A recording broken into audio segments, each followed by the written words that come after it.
Matt Schiffman here with Brian Zipsey. We're going to be talking about the Pick 6. Pick 6 starts with the Easy Goer in race 6 and runs through the Test of Champions, the Belmont Stakes, in race 11. How about we start with the sixth race tomorrow, Matt, the Easy Goer Stakes, 3-year-olds. Sure. Well, I know you love Power Broker. That's one of your favorite Zipsy horses. I've liked him for a while, yes. How about you? Who do you like? I mean, it's hard not to like. You got to use Power Broker in the Pick 6. But I also like the McLaughlin Shadwell horse, Israel. Last two races on the muds, after a little bit of a layoff, have been super. And I think that horse can make some noise in there. So I'm definitely in play. Yeah, Ursal's the horse that's been working with Incognito, a long shot of mine in Belmont that we'll talk about soon. But his last race is great. If he has some odds tomorrow, he's interesting. Power Broker was unfortunately, was my early Derby pick about 6 months ago. Didn't pan out, but I think this is a spot where he can probably show his class to this field. Gofford comes in, Rosie on him. Probably a favorite.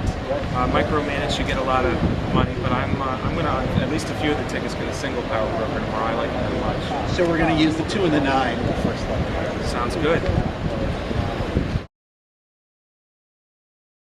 This is the True North, 6 furlongs for the older horses.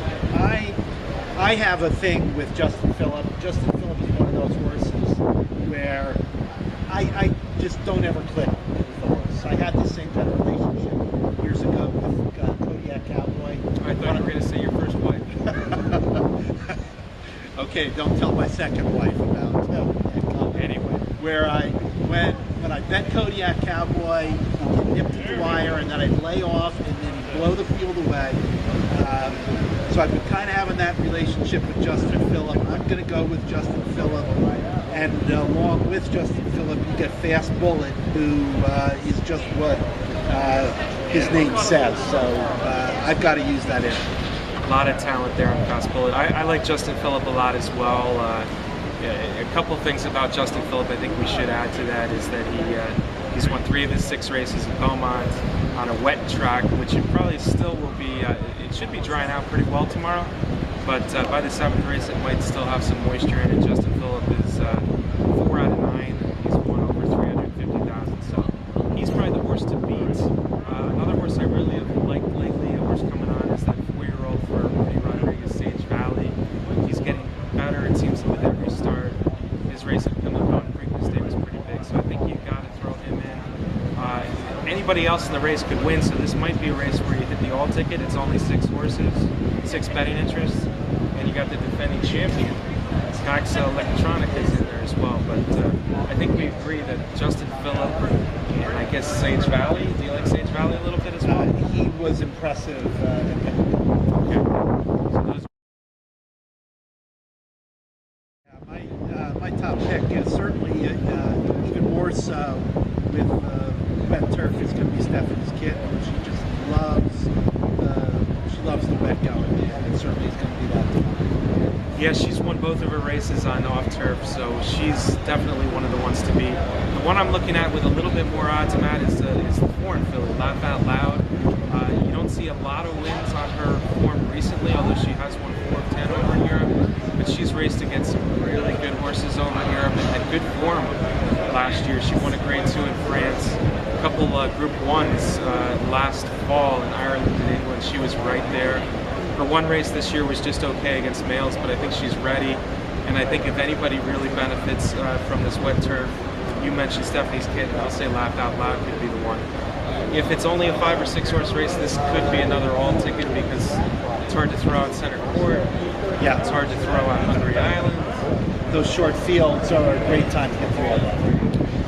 But let's go with Laugh Out Loud and Stephanie's Kit as your top 2. Sounds good. Okay. Real slobber knocker, if you know what I mean. The 9th race is the Woody Stevens. It's only a Grade 2, but it sure looks like a Grade 1 to me. You got, what do we have in here? 11 3-year-olds going 7 furlongs and about 10 of them look like grade 1 or grade 2 quality bulls. So it's a great race. So this is my play of the day. And I really like Capo Bastoni to be the horse that does it.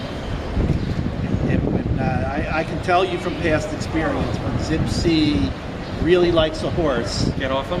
and no, when Zipsy really likes the horse, it's time to listen.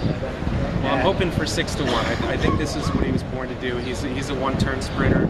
He wants to rally, and I don't think he can dream. I hope for a better setup tomorrow than he should get with a 44 pace and 7 months at Belmont. There's some other good ralliers in there.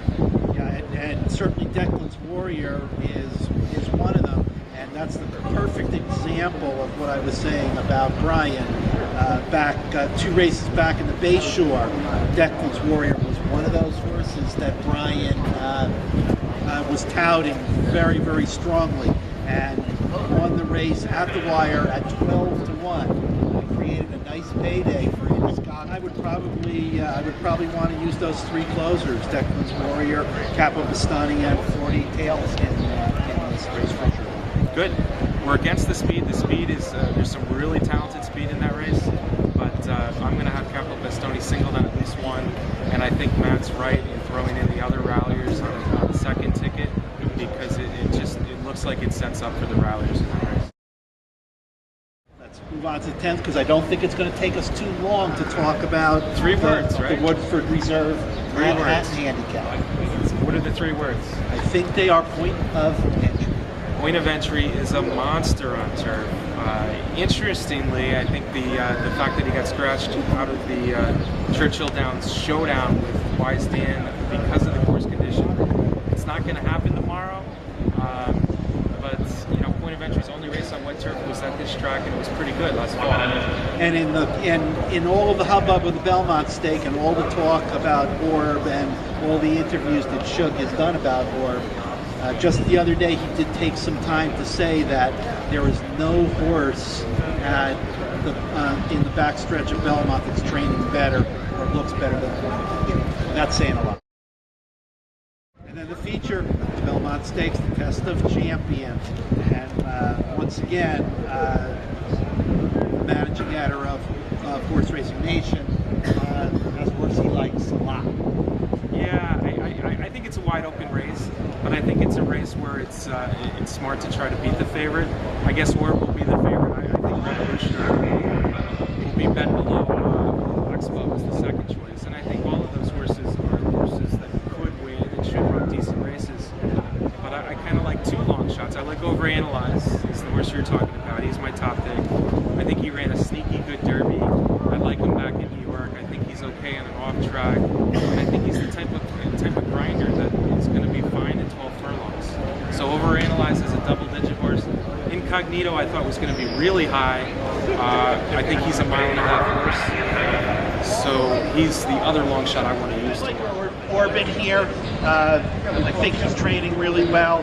He's the kind of horse that is going to get the distance and carve out nice, steady quarter miles throughout the race.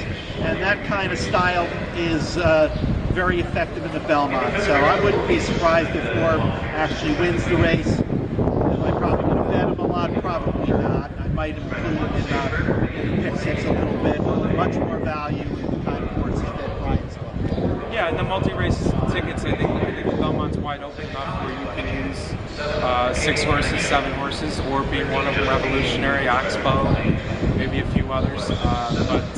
You can spread it a little bit. Belmont looks like the type of race. One of the favorites wins. It's not going to be as big a payoff, but Orb and the other favorites, I think, are horses to be afraid of for sure.